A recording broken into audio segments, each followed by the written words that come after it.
it says, and it's not religious, it's not spiritual. They don't say you have to be spiritual, you have to be religious. Okay, they just say that you want to experience a less chaotic world, you want to experience a less chaotic mind, follow these steps. And there are 8 steps. So Patanjali has done us a favor by just sitting and, writing a very short, it was very cryptic, it was not very elaborate explanation. Follow these 8 steps, okay? And you will experience some semblance of control about your life. Detachment is not the way people perceive it. I don't pick up the call, I don't do this, I don't do that. That is not what it is. It's about facing the consequence. Whatever my consequences are, I'm not attached to that. Whether it is success, whether it is happiness, whether it is joy. Yes, I will celebrate. Yes, I might feel sad. Yes, I might be hurt. Yes, I might be betrayed. Yes, I might feel betrayed. Yes, I might be jumping with joy. But those are momentary things. You experience it for a short time and then you bounce back. We all know when we are making mistakes. We all know when we do not say the right things. So acceptance. The first thing you do is like, okay, I'm not perfect. I do these. I goof up quite often. Accept that.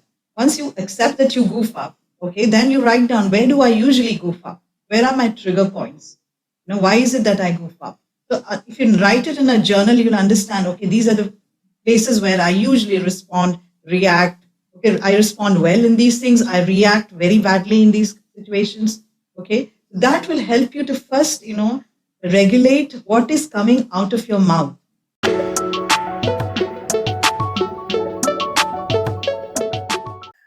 Now that we've understood the evolutionary journey of yoga, let's understand a bit more on how to practice it. We start with speaking about how mental health is greatly helped by the 8 limbs of yoga, and we go into detail about the first limb, which is called Yama. Please watch the entire episode to know more about Yama and how to incorporate it into your daily life. Now, since we've covered the history of yoga, like we've understood the evolutionary journey of yoga, let's talk about the practical applications of it in terms of like mental health. Okay, mental health. Mental health is like quite a vast subject. It's not something that we can, cover maybe in one episode, but we will try. Why not? And we should also try, because today yoga, I cannot tell you enough how much yoga is relevant in today's world, and people don't understand how independent you can become. If you just follow those, just follow what yoga has to give you. It's very. I'm not saying it's easy, but it's accessible.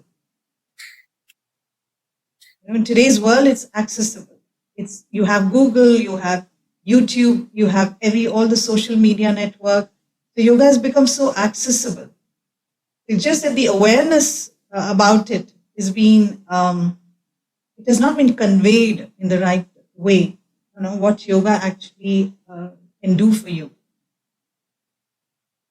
Yeah, that's true, because yoga, people think of the physical aspect of it more than the mental aspect of it. Yes, somewhere they do relate it. They say, okay, yeah, it does help you mentally. It does help you to calm down. It does help you to, which is true. They understand there is some relationship. They understand there is some connection to the mind.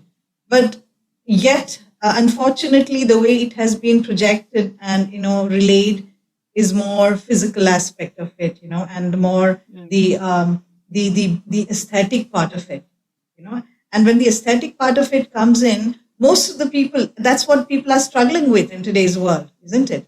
So when it comes to the aesthetic part, people kind of shy away from it, or the complexity of the way it is shown on YouTube or on Instagram or on any social media platform, it takes it away. Either it's that, or it becomes very spiritual. People are taking it to extremes.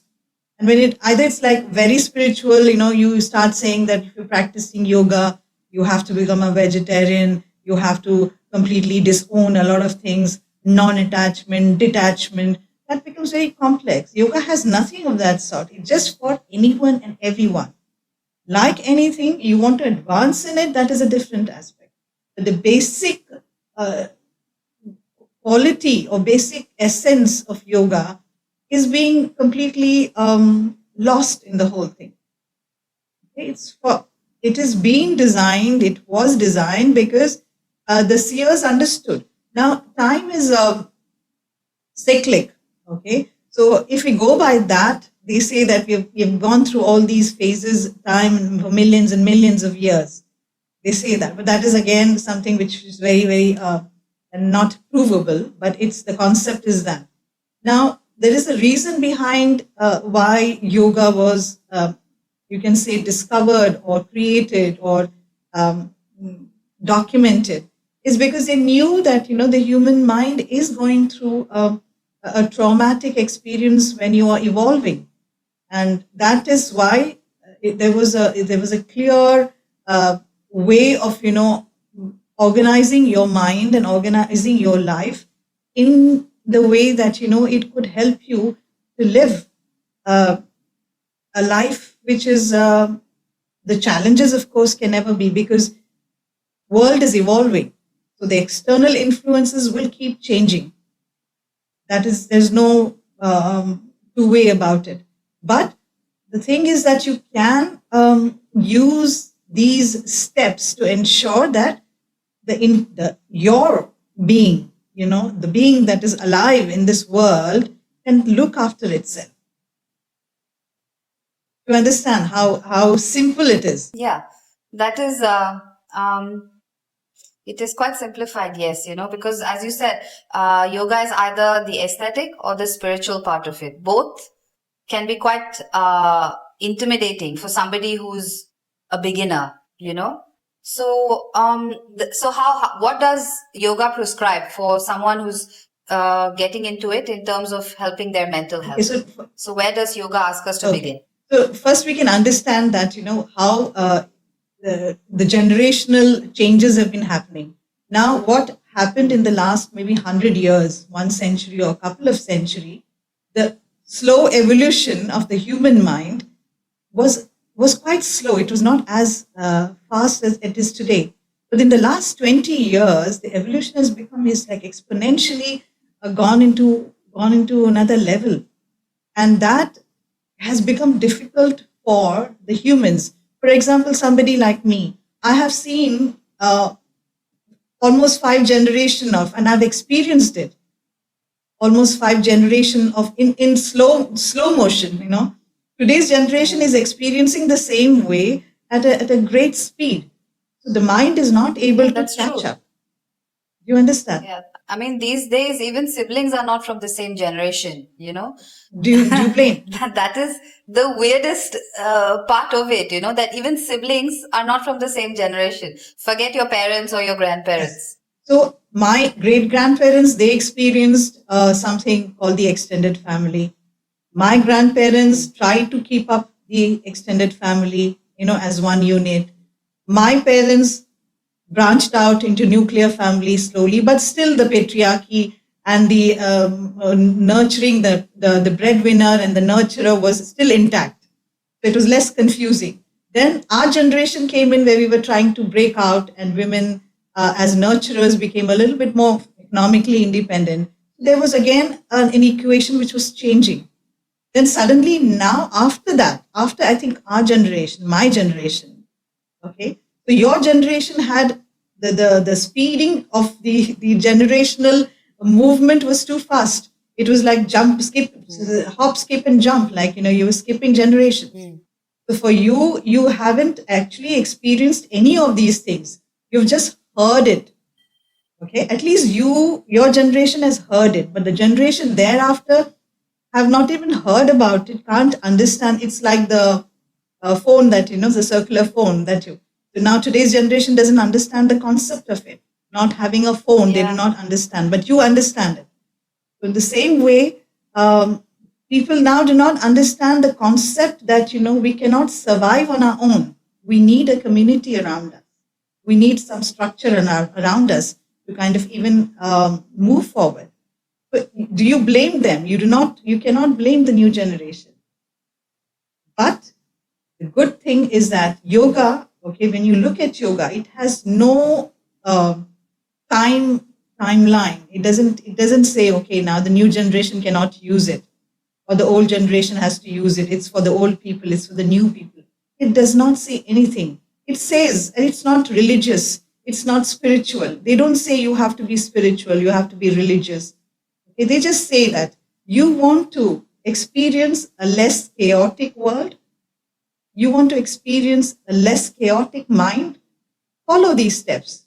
And there are 8 steps. So Patanjali has done us a favor by just sitting and, writing a very short, it was very cryptic, it was not very elaborate explanation. Follow these 8 steps, okay, and you will experience some semblance of control about your life. Wonderful.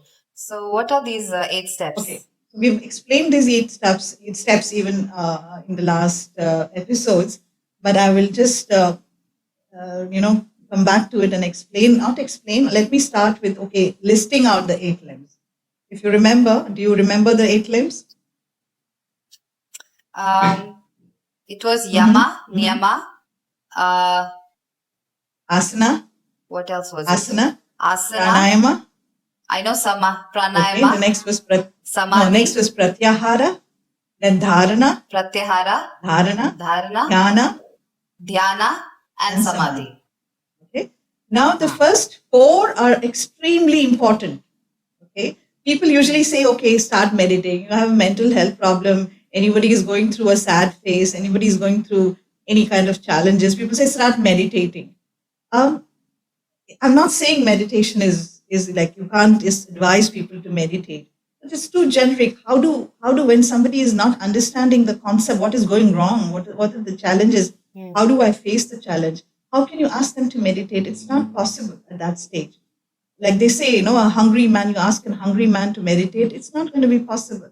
He doesn't have a roof over his head, he doesn't have food in his stomach. How do you ask him to meditate? You cannot do that. It's the same thing. The first 4 limbs, that is the first 2, as is Yama and Niyama. So these are, morality is something which keeps changing according to the evolution. One country has a different set of morals, one country has a different set of moral. So that morality is a very, is a perception, is a personal, understanding of how you've seen the world or how you've grown up. And then you twist it and turn it according to your convenience. Okay. So in this, it's not as much as it's a holistic rules and regulations that if you follow these, okay, it's not even rules, it's holistic steps that if you follow these particular rules, that you will ensure that you are kind to the external world or how you relate to the external world, and you're also kind to yourself. Okay, so the first one, Yama, is how you relate to the others, how you relate to the world. What is your duty towards the world? How do you have to respond to the world? Okay, that is basic.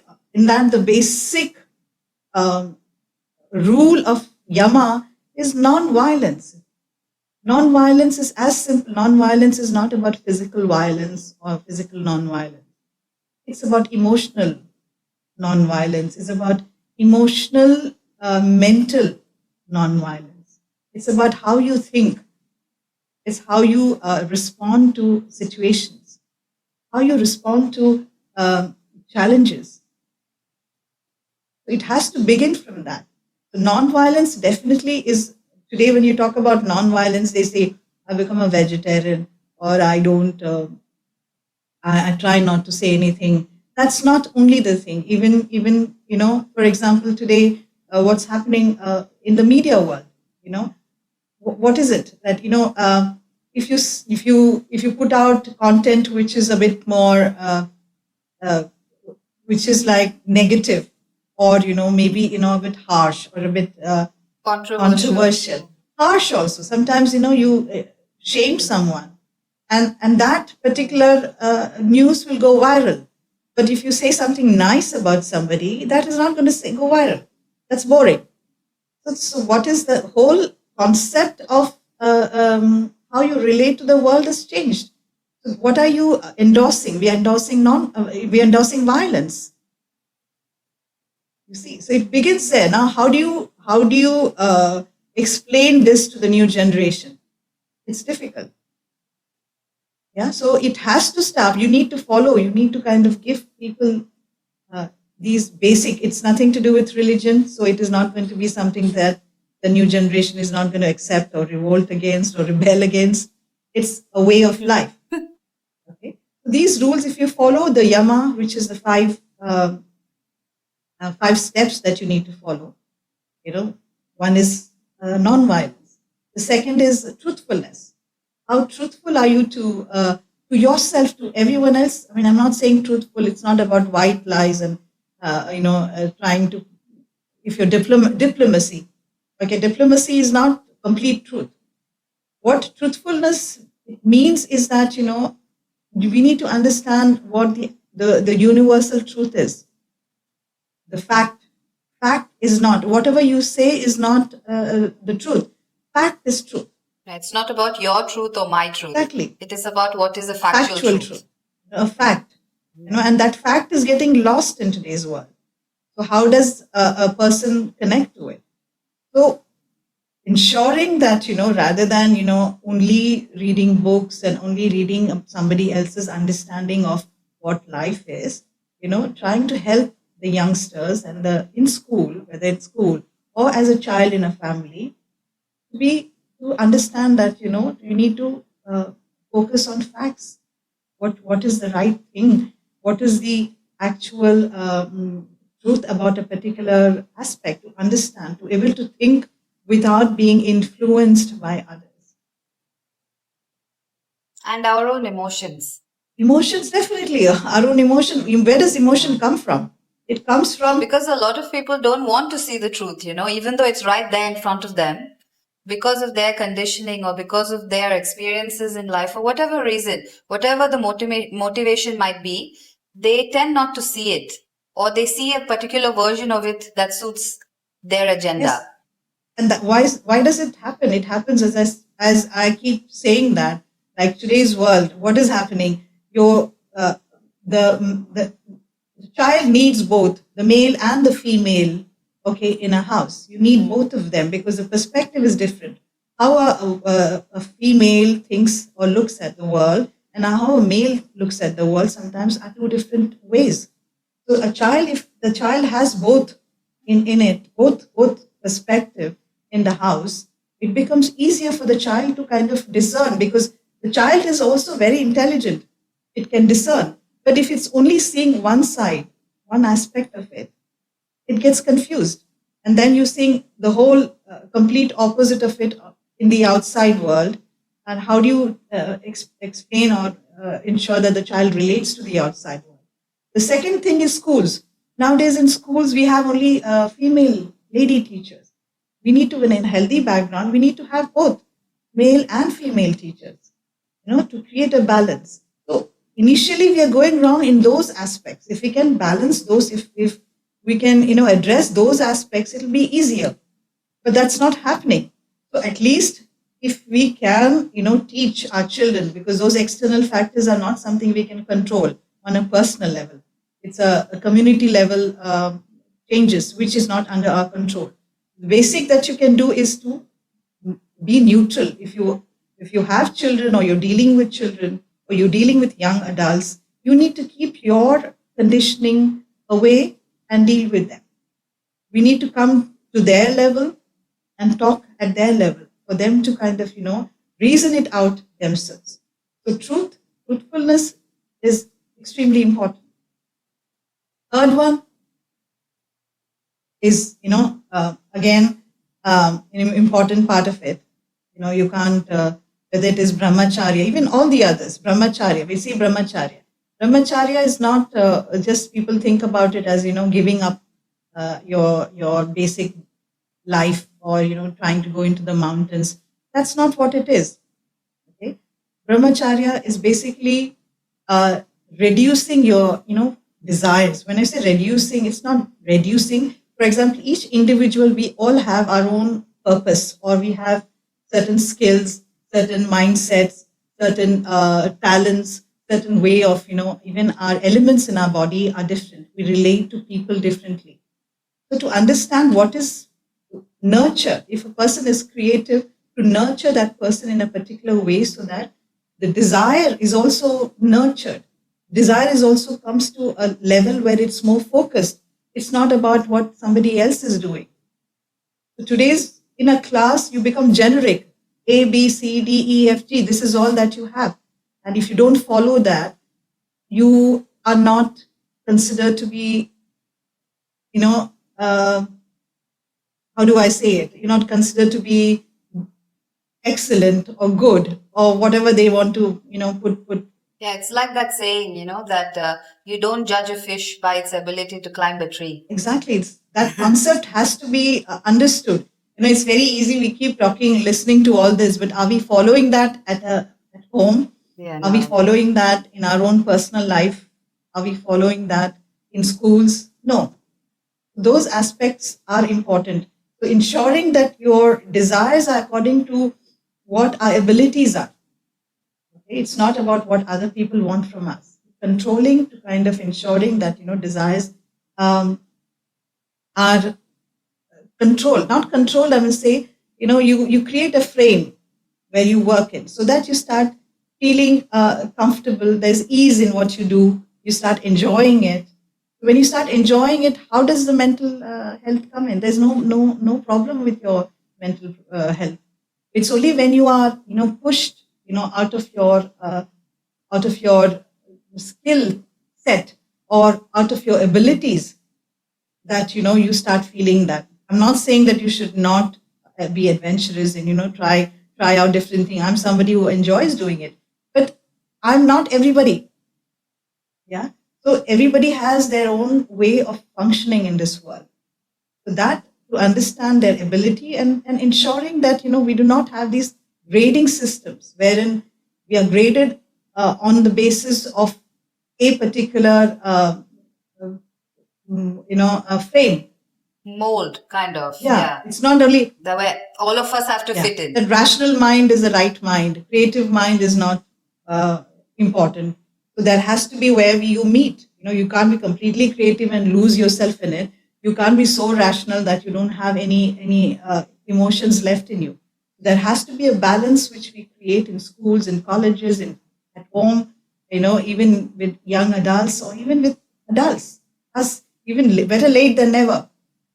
Okay, it's easier for us to understand that this is my ability. This is what I like to do. This is what I can do comfortably. Let me start with that. Okay, what after that happens is not under control. But let me start with what I'm comfortable with.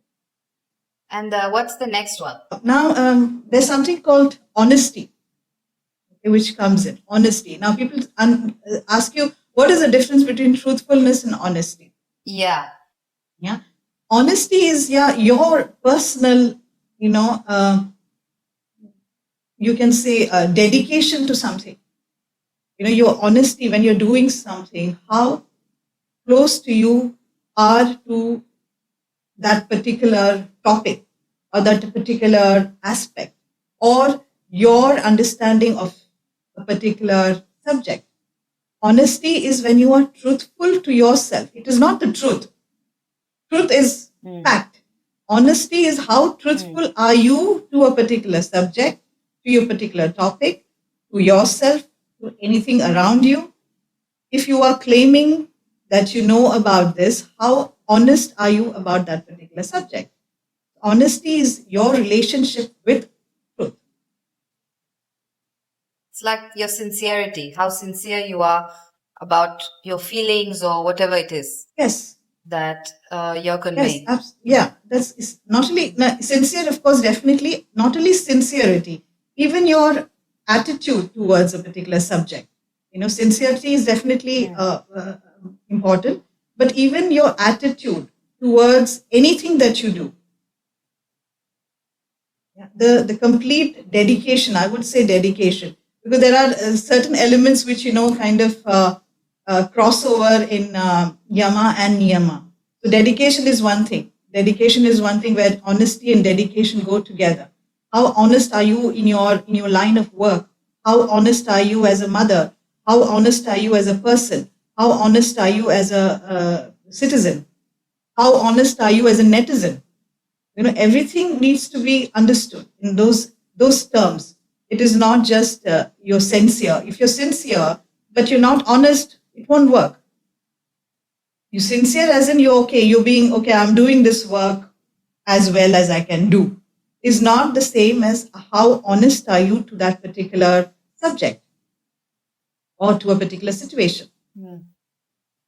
Yeah. So being truthful to teaching children, like we usually tell them, see, diplomacy is something we have to teach, like when you are in a circle, social circle. But that diplomacy goes to the next level where they teach you to lie, just to be nice. So that balance is very important. Where we don't, diplomacy is different, where we don't have to lie to be diplomatic. Okay, so the language skills. Remember what I told you, what Patanjali wrote about grammar as well, about how you communicate, how you write. Language is important. So language is an integral part of honesty. How you communicate something without actually lying. You're sincere, you're diplomatic, and yet you communicate it to the best of your ability. Okay, and the last one is aparigraha, which is loosely translated as non-attachment. And this has been a big problem, even as a teacher, like, when I'm teaching, when you use the word detachment, non-attachment, what happens is like people say, I'm detached from this. I don't care. I will detach from my family. I'll detach from my extended family. I don't care about them. I don't, whatever it is. So this is this is not non-violent. Detachment is not that. Detachment is you giving your best shot at anything, whether it is communication, whether it is a job, whether it is a business, whether it is your interaction with the world. You give it your best shot. The consequences are not in your hand. So the detachment is towards the consequence. Detachment is not towards people, environment, or anything that is around you, because that is impossible. Can you detach from the world? You will become a loner. If you become a lonely person, mental health is definitely going to be a problem for you. Yeah. So detachment is not the way people perceive it. I don't pick up the call. I don't do this. I don't do that. That is not what it is. It's about facing the consequence. Whatever my consequences are, I'm not attached to that. Whether it is success, whether it is happiness, whether it is joy. Yes, I will celebrate. Yes, I might feel sad. Yes, I might be hurt. Yes, I might be betrayed. Yes, I might feel betrayed. Yes, I might be jumping with joy. But those are momentary things. You experience it for a short time and then you bounce back. This is So you don't let it control you, basically. So you keep yourself in a place where whatever happens, whether it gives you disappointment, happiness, sadness, whatever it is, you experience it, but then you're in a position to just let it go once you're done experiencing yes. it. And people usually say, "Oh, it's easy to talk about it," And I sometimes tell people, that it's easy. They say, "Oh, it's easy for you to say. I can't think so deeply." Yeah, I can't think so deeply. So I said, it's not that you think so deeply. It's not that every minute I'm analyzing every situation. I make it a habit to do that. I've been doing it for a long time. And when you do it for a long time, it becomes your default setting. It's not that each and everything I'm sitting and analyzing and saying, I'm going to be following these steps. You make it a habit in small little things around you. As you make it a habit around you, it becomes a default setting. When the default setting is there inside you, then every situation you will do the same thing. You will ensure that you follow these 5 steps or 5 levels of Yama. Okay, interesting. So, how do I go about incorporating Yama in my life? Because I feel like when you talk about non-violence, it's easier to practice non-violence in a physical sense. Because we are already used to it. It's not acceptable for us to go hit people or whatever it is. But when it comes to our thoughts, where we shouldn't think negatively about others or about ourselves, it's a bit harder. Yes. So the first thing that you need to do is like, every time. So journaling as has become very important for Yama. I think Yama and Niyama both, when we do Yama and Niyama, journaling is important. So what you do is every day, because it's not something you can do within a day or 2 days or anything.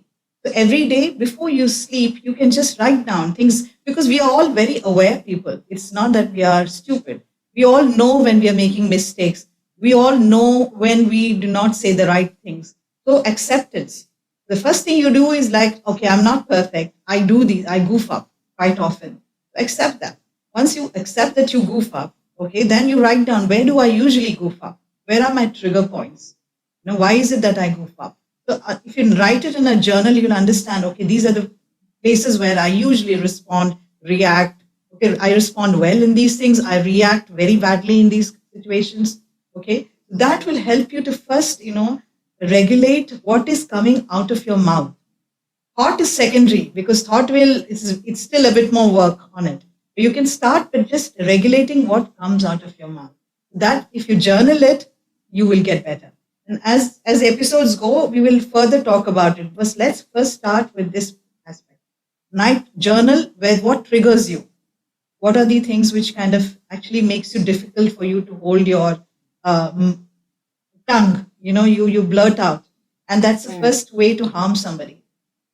The thought is there. Thought is still deeper aspect. Okay.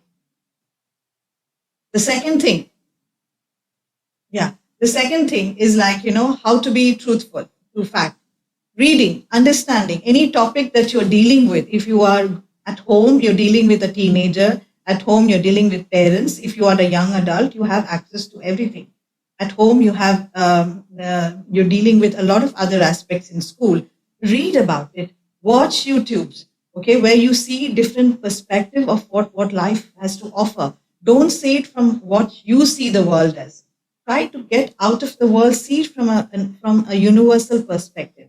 And the universal perspective comes only when you start watching something positive or reading something. Reading, I think, right now is a difficult task to give someone. So I would ask them to listen to podcasts, whatever you're comfortable. Or if you're a visual person, watch a video that is helping you to kind of understand the fact about the problems that you're having, whether it is school, whether it is parents, whether it is siblings, whether it is children, anything, business, world, money, anything to do. Start that way. The third one is honesty. Honesty, try with small little things. Don't suddenly say tomorrow onwards I'll be honest and then go around blabbering everything out and getting into trouble. So start with small little things like being honest to yourself. Get up in the morning, look in the mirror and say, how do I look today? Okay, I don't look good today. Don't try to create this false positive narrative around you, but I could do better. Okay, let me do something better for myself. So being honest, try to talk to yourself in such a way with complete honesty. That gives you acceptance. Okay. Fourth thing, sorry, is brahmacharya. Brahmacharya is like trying to control your desires. How do you do that? In a particular day, take one day at a time. Don't take like I'll change my life overnight. It doesn't happen that way. So just take one day and say, okay, how can I ensure that I maybe one thing, okay, maybe I can eat right today, just today. Tomorrow, forget it. Let me eat right today. Let me go for a walk. Let me just wash my face today as soon as I get up. Okay, let me just so small desires, which is not affecting anyone, which doesn't need money, which doesn't need anything. So this will also help you to kind of control the external desires. So small desires, I just want to wake up in the morning today. I just want to wash my face today on time. I just want to pick up the phone and answer. Okay, I just want to text somebody back. Small things, keep small desires in place, write it down again, journal, or even in your mind. Those who are not used to journaling, they can think about it in their mind. Okay, and the last one is a paragraph, non-attachment. Okay, small things. Okay, wake up today, I wash my face, but even if I don't, it doesn't give me a glow. It's okay. Okay, but I've applaud yourself. I washed my face today. Small things. Okay, I've gone. I've taken a cup of coffee. I sat outside for 10 minutes. I'm happy. So small little things, whether I get anything from it or I don't get anything from it, I get appreciated, I get awarded, I get little things where there are no consequences as such, but yet it is giving you some kind of structure to work with. So start small. As we go in the future episodes, we'll talk in length about this. But to begin with, I'm talking about where to start. Perfect. So we'll speak about niyama in the next episode. And thank you so much for explaining that so well. I think it makes a lot more sense now. And also, you've outlined how it can be practiced. And that's very helpful because I think, people will not get lost. We need to start somewhere, isn't it? We have to start somewhere. Yeah. I'm just starting somewhere. The same as everybody else, we are all starting somewhere. Even trying to explain, we have to start somewhere. Even if we are trying to help someone, we have to start somewhere. And this is the beginning. So we will ensure that, we will explain more about this in the future episodes. So stay connected, ensure that you watch these because it's always going to be, a learning experience. I mean, it's never going to kind of go, it's not going to be a waste of time. Ensure that you watch this on a regular basis. Okay, perfect. Thank you. Thank you. So, guys, thank you so much for tuning into the Yogue, Body and Mind podcast. If you like what you've just heard, please visit us on our website www.getyogue.com and follow us on all our social media platforms for more content just like this. Please like, subscribe, share, and comment any questions that you might have for us. Also, don't forget to turn on the bell icon so you never miss any of our future episodes. Thank you once again and see you next Wednesday.